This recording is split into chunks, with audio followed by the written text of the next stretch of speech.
When an ionic solid, such as sodium chloride, separates into its ions, the process is called dissociation.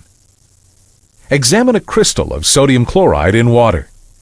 Because water molecules are polar, they are attracted to ions.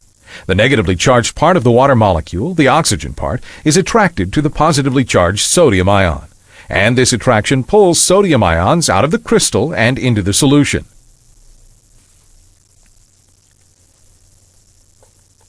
The positively charged part of the water molecule, the hydrogen part, is attracted to the negatively charged chloride ion, and this attraction pulls chloride ions out of the crystal and into the solution.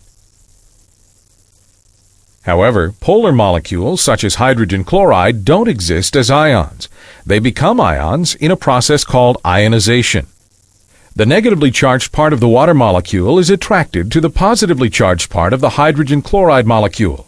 This attraction is strong enough to remove the hydrogen atom from the hydrogen chloride molecule, forming a hydronium ion and a chloride ion.